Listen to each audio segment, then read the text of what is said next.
देवशयनी आषाढी एकादशी निमित्त राज्याचे मुख्यमंत्री देवेंद्र फडणवीस यांनी सहपरिवार पंढरपूर येथे श्री विठ्ठल आणि श्री रुक्मिणी मातेची शासकीय महापूजा केली। तरी दाम्पत्य श्री व सौ माने हे सर्व मिळून आपल्या विठुरायाची आरती करत आहेत।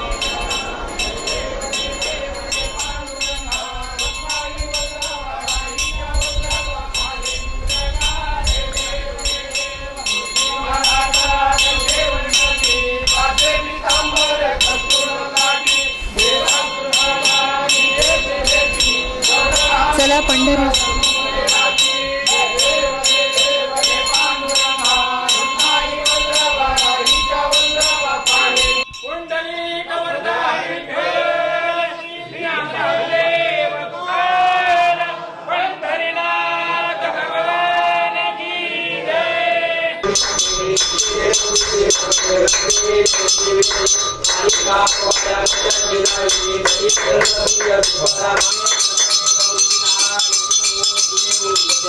महाराष्ट्रात सुखसमृद्धी नांदो, शेतकरी समृद्ध होत आणि जनतेच्या जीवनात आनंद व समाधान लाभो अशी प्रार्थना त्यांनी विठ्ठलाच्या चरणी केली। तसेच पंतप्रधान नरेंद्र मोदी यांच्या विकसित भारताच्या संकल्पनेला बळ मिळावे आणि देशातील युवक युवतींच्या आशा आकांक्षा पूर्ण व्हाव्यात अशी ही प्रार्थना त्यांनी केली।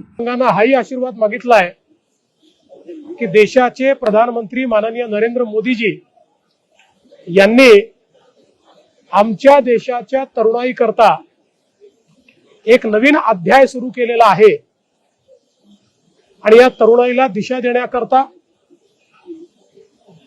त्यांच्या आशा आकांक्षा पूर्ण करण्याकरता मोदीजी हा जो नवीन अध्याय लिहितायत त्यातही त्यांना आशीर्वाद पांडुरंगाने द्यावा अशा प्रकारची त्यांच्या चरणी प्रार्थना आहे। यावेळी मुख्यमंत्री देवेंद्र फडणवीस यांच्या हस्ते मानाचे वारकरी दाम्पत्य बाळासाहेब माने आणि प्रभावती माने यांचा सत्कार करण्यात आला। तसेच श्री विठ्ठल निर्मल दिंडी पुरस्कार 2026 प्रदान करण्यात आला। मुख्यमंत्री फडणवीस म्हणाले, यंदाच्या वारीने नवा उच्चांक गाठला असून 25 किलोमीटरपेक्षा अधिक अंतरापर्यंत भाविकांची रांग लागली आहे। भाविकांसाठी चांगली व्यवस्था करण्यात आली असून वाढती गर्दी लक्षात घेता यावर्षीच पंढरपूर मंदिर कॉरिडॉरच्या कामाला सुरुवात होणार असल्याचं त्यांनी सांगितलं।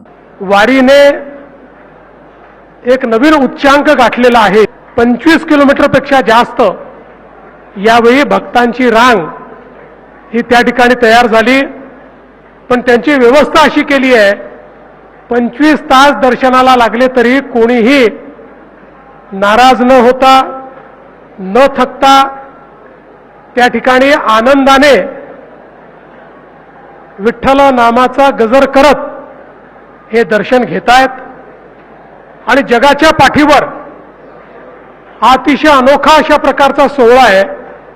मला आनंद आहे की मागच्या काळामध्ये मंदिराचं काम आपण सुरू केलं होतं, आता बहुतांश काम हे पूर्ण होत आलेलं आहे। आता परिसराचं काम सुरू करायचं आहे। सर्व भाविकांना आणि व्यावसायिकांना आणि नागरिकांना माझी विनंती आहे, आपल्या पांडुरंगाचं दर्शन घेण्याकरता लाखो लोक येतात। एवढ्याच्या जागेमध्ये पांडुरंगाच्या कृपेनेच ते दर्शन घेतात। कोण कसा येतो आणि कसा जातो हे पांडुरंगच पाहतात।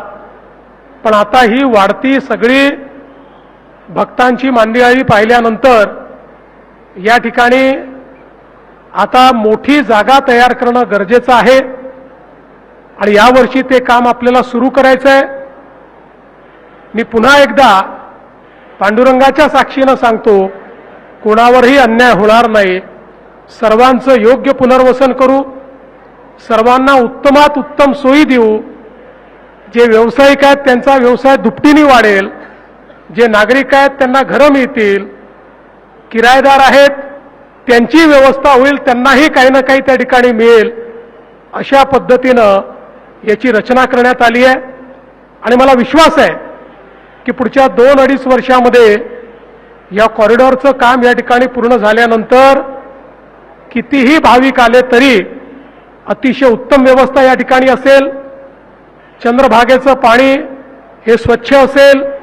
याही वेळी पालकमंत्र्यांनी वाळवंटामध्ये अतिशय सुंदर व्यवस्था केल्यामुळे तिथला कचरा गेला, तिथली विष्ठा गेली, तिथल्या सगळ्या घाणीचं साम्राज्य हे पूर्णपणे गेलं आणि अतिशय सुंदर जो आपण अभंगांमध्ये ऐकलेला वाळवंट आहे तो वाळवंट आपल्याला पुन्हा एकदा पाहायला मिळतोय.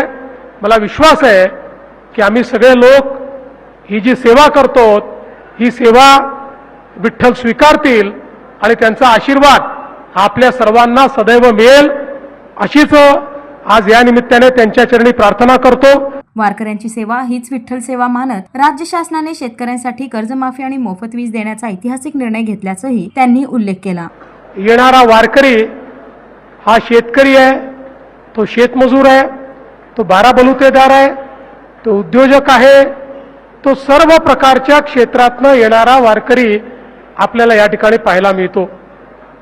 आणि विठुरायाची सेवा ही जरी आपल्याला करता आली नाही तरी वारकऱ्यांची शेतकऱ्यांची सेवा केली तर विठुरायापर्यंत ती सेवा पोचतेच. आणि म्हणूनच यावर्षी आमच्या शेतकऱ्यांच्या जीवनामध्ये परिवर्तन घडलं पाहिजे याकरता आपल्या सरकारने 56 लाख शेतकऱ्यांची कर्जमाफी केली. शेतकऱ्यांना मोफत वीज देण्याचा निर्णय केला. शेतकऱ्यांची जी 48,000 कोटी रुपयाची जुनी बिलं होती ती सगळी बिलं माफ करण्याचा निर्णय हा देखील आपल्या सरकारने घेतला. आणि पांडुरंगाकडे येताना तो समाधानाने आला पाहिजे अशा प्रकारचा प्रयत्न आज आपल्या सरकारच्या माध्यमातून आपण करतो. यावेळी मंत्री गिरीश महाजन, पालकमंत्री जयकुमार गोरे, कामगार मंत्री आकाश फुंडकर, आमदार समाधान आवताडे, आमदार राजेंद्र राऊत, आमदार अभिजित पाटील, श्री विठ्ठल रुक्मिणी मंदिर समितीचे सहअध्यक्ष गहिनीनाथ महाराज औसेकर यांच्यासह अन्य मान्यवर उपस्थित होते.